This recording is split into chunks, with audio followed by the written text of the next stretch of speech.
Hello everyone, welcome to the scholars. This is Aman here. तो मैं एक और इंटरेस्टिंग टॉपिक आपके लिए लेके आया हूँ, जो कि हमारा है पार्लियामेंट ऑफ द इंडिया। इसमें हम समझेंगे कि पार्लियामेंट का कंपोजिशन क्या है, किस तरीके से ये ऑपरेट करती है, किस तरीके से इसकी हिस्ट्री है। तो चलिए हम लोग शुरू करते हैं।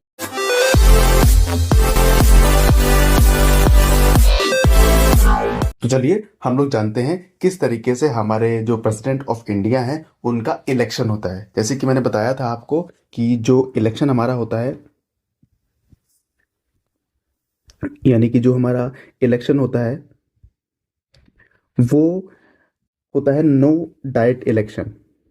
No direct election. Direct election का मतलब क्या है, यानी कि इस इलेक्शन में सिटीजन्स जो होते हैं वो पार्ट नहीं लेते हैं, लेकिन सिटीजन्स के द्वारा चुने हुए लोग जो होते हैं, यानी कि एमपीज होते हैं, एमएलएज होते हैं, वो सारे क्या करते हैं, इसमें पार्ट लेते हैं। तो पहले हम लोग ये देख लेते हैं कौन कौन इलेक्शन में पार्ट लेता है, यानी कौन कौन इलेक्शन में वोटिंग करता है। उसके बाद देख लेते हैं कि क्या क्राइटेरिया होता है वोट करने का। तो देखिए, जो मेंबर्स इलेक्ट मतलब कि इलेक्ट होके आते हैं, ध्यान रखिएगा, नॉमिनेटेड मेंबर्स का कोई भी मतलब नहीं होता है इसमें वोटिंग करने का। जितने भी जो मेंबर ऑफ पार्लियामेंट्स हैं, एमएलएज हैं, वो इलेक्ट होके जो आए हैं, सिर्फ वही वोटिंग कर सकते हैं प्रेसिडेंट ऑफ इंडिया के इलेक्शन में। यानी कि सबसे पहली चीज तो मैं यहाँ पे यही लिख देता हूं, only elected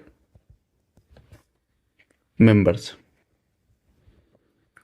members of, Lok Sabha हो सकता है, राज्यसभा हो सकता है, असेंबली हो सकता है, लेकिन ध्यान रखिएगा सिर्फ इलेक्टेड, जो भी नॉमिनेट किए जाएंगे लोकसभा में, राज्यसभा में, असेंबली में, वो किसी भी तरीके से इसमें पार्ट नहीं ले सकते हैं। ठीक है। उसके बाद देखिए, जो असेंबली मैंने बताया, यहाँ पर असेंबली लिख दिया है। एक और चीज इसमें रहती है, जो दिल्ली, दिल्ली देखिए, दिल्ली एंड पुडुचेरी, पुडुचेरी, दिल्ली और पुडुचेरी, ये दोनों यूटी हैं। और हमारे पास यूटी से ज़्यादा भी हैं, 8 यूटी ओवरऑल हमारे पास हैं, लेकिन सिर्फ दिल्ली और पुडुचेरी के ही जो इलेक्टेड मेंबर्स होते हैं वो इसमें पार्ट लेते हैं। ध्यान रखिएगा कि लोकसभा, जो लोकसभा है उसके इलेक्टेड मेंबर्स, और जो राज्यसभा है उसके इलेक्टेड मेंबर्स, और जो असेंबली है उसके इलेक्टेड मेंबर्स, और दिल्ली पुडुचेरी के जो भी इलेक्टेड मेंबर्स हैं वो सभी इस इलेक्शन में पार्ट लेंगे, यानी कि वोट करने आएंगे। ठीक है। तो चलिए हम लोग समझ लेते हैं किस तरीके से अब वोटिंग होती है। देखिए, वोटिंग का प्रोसेस क्या है। जैसे कि अब जरा एक बात समझ के देखिए, मैं आपको एग्जांपल देता हूं। यानी कि अगर एक सिटीजन है, उसने वोट कास्ट किया, तो उसका जो वोट होगा वो एक काउंट होगा। ठीक है। यानी कि ओवरऑल 100 सिटीजन्स ने वोट किया है, तो कितने होंगे, 100 वोट होंगे वो। ठीक है। यानी कि सिंपल सा लॉजिक है।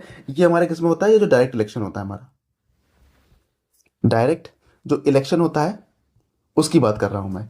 और मैंने आपको शुरू में बता दिया था कि जो हमारा इस प्रेसिडेंट का इलेक्शन होता है वो होता है नो डायरेक्ट इलेक्शन, यानी कि इनडायरेक्ट इलेक्शन होता है। तो ध्यान रखिएगा, वहां पे एक एमएलए या फिर एक एमपी सिंगल वोट नहीं करते हैं, वो उनके पास वोट थोड़ा ज़्यादा होता है। यानी कि इसमें जो फैक्टर काम करते हैं वो पॉपुलेशन जो होती है, जैसे नंबर ऑफ एमएलएज या फिर एमपीज होते हैं उस स्टेट में, वो सारे ही किस तरीके से काम करते हैं। तो इसके कुछ फॉर्मूलाज हैं, वो हम लोग देख लेते हैं। ठीक है, चलिए। देखिए, पहले मैं बात कर रहा हूं स्टेट की, पहले मैं बात करूंगा स्टेट की। ठीक है। स्टेट का मतलब यानी कि एमएलएज होंगे, तो एमएलएज होंगे। तो मैंने बताया, यानी कि यहाँ पे एमएलए, एक एमएलए की जो वैल्यू होगी, यानी कि एक एमएलए की जो वोट की वैल्यू होगी, 1 वोट भी हो सकती है या फिर इससे ज़्यादा भी हो सकती है, मोर देन 1 वोट। डिपेंड किस पे करता है ये चीज़, ये डिपेंड करता है पॉपुलेशन पे। किस पर डिपेंड करता है, ये डिपेंड करता है उस स्टेट की पॉपुलेशन पे। देखिए, इसके लिए फॉर्मूला बना हुआ है, यानी कि कह सकते हैं value of an MLAs vote. देखिए किस तरीके से फॉर्मूला है, यानी कि जो स्टेट की टोटल पॉपुलेशन होगी, टोटल पॉपुलेशन, ठीक है, of state upon total number of MLAs in assembly into 1/1000। ठीक है, मैं एक एग्जाम्पल देता हूँ आपको यहाँ पे। ऐसे मान लीजिए कोई स्टेट जो है, स्टेट कोई ए है, ठीक है। इस स्टेट में जो पॉपुलेशन है वो 2 लाख है, ठीक है। 2 लाख की पॉपुलेशन है, और जो एमएलएज हैं वो 100 मान लेता हूं मैं, ठीक है। 100 एमएलएज हैं इसमें, ठीक। तो जो वैल्यू होगी, value of an MLAs vote equals to, ध्यान से देखिएगा। तो क्या करते हैं, टोटल पॉपुलेशन हमारी, इस फॉर्मूले को ध्यान रखिएगा आप, इस वाले फॉर्मूले को याद रखिएगा, ये वाले फॉर्मूले को, ये फॉर्मूला लगा के ही एक एमएलए की जो वैल्यू है वो निकाली जाती है, ठीक है। देखिए जरा, तो टोटल जो हमारी पॉपुलेशन ऑफ द स्टेट मैंने बताया 2 लाख ली है हमने, ठीक है। टोटल एमएलएस कितने हैं, 100 एमएलएस हैं, और ये करना है 1/1000, ये भी करना है। 1 2 3 1 2 3, यहाँ से कैंसिल हो गया, यहाँ से ये कैंसिल हुआ, यहाँ से ये कैंसिल हुआ, वैल्यू ओवर कितनी आ गई 2। यानी कि जब एक एमएलए अपना वोट कास्ट करेगा तो उसकी वैल्यू कितने के बराबर होगी, 2 वोट के बराबर उसकी वैल्यू होगी। ध्यान रखिएगा, मैंने एक एग्जांपल लिया 2 लाख की, और पॉपुलेशन जिस हिसाब से पॉपुलेशन होगी उस हिसाब से ही वोट एक एमएलए पे निकल आएंगे। ऐसा भी हो सकता है एक एमएलए पे एक ही वोट आ रहा हो, ऐसा भी हो सकता है एक एमएलए पे 100 200 500 वोट आ रहे हो, वो सब डिपेंड करता है पॉपुलेशन। इसका मतलब ये हुआ जिस स्टेट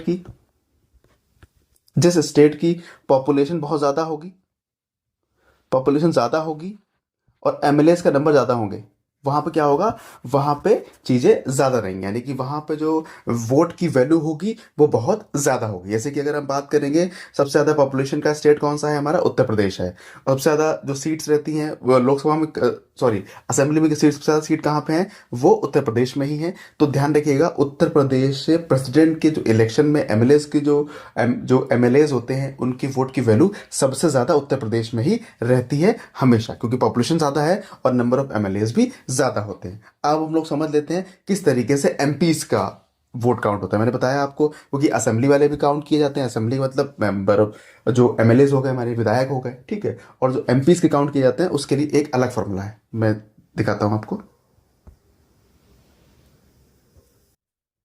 देखिए, अब हम लोग बात करेंगे एमपीज को लेके, ठीक है। अब हम लोग बात करेंगे एमपीज को लेके, इनके लिए क्या हो सकता है वैल्यू, वो फॉर्मूला क्या होगा, देखिए जरा।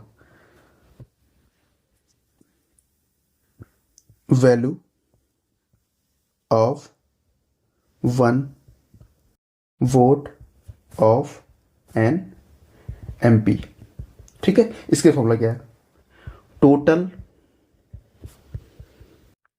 Value of votes of all MLAs of all state divide by total MPs of parliament, ठीक है। तो समझ सकते हैं जरा, यानी कि इसमें क्या कह रहा है, इसमें बात कह रहा है जितने भी स्टेट्स हैं उन सभी में जब वोटिंग हो जाएगी एमएलएस की, वो सब क्या कर लिया जाएगा, टोटल वैल्यू, यानी निकाल लिया जाएगा कितनी वैल्यू होती है, यानी कितनी वैल्यू होगी, और क्या होगा उसको डिवाइड कर दिया जाएगा टोटल एमपी से। यानी कि हम लोग एग्जाम्पल देता हूँ मैं आपको यहाँ पे एक, ऐसा मान लीजिए कि सारे जो इतने स्टेट्स हैं, ऑल स्टेट में इलेक्शन, जो मैंने लास्ट वाला फॉर्मूला बताया उस हिसाब से इसमें इलेक्शन हो गया है। इलेक्शन होने के बाद सारी वैल्यू कितनी आ गई है, ऐसा मान लेते हैं कि 2 लाख आ गई है, ठीक है। सारे जो एमएलएस के वोट थे उनकी वैल्यू कितनी आ गई है, 2 लाख आ गई है। ध्यान रखिएगा, एमएलएस 2 लाख नहीं होंगे, उनके वोट की वैल्यू 2 लाख आ गई है। किस तरीके से, जो मैंने लास्ट वाला फॉर्मूला आपको बताया, ठीक है। और एमपीज की जो नंबर है वो यहाँ मान लेते हैं 200 है पूरे पूरे कंट्री के अंदर। तो क्या करेंगे आप, एमपी की यानी कि वैल्यू निकालने के लिए, वैल्यू किसके निकालने के लिए, एमपी की वैल्यू निकालने के लिए क्या करेंगे हम लोग, इस 2 लाख को डिवाइड कर देंगे 200 से, डिवाइड करने जाएंगे इस तरीके से, कितनी आ गई, 1000 वोट्स।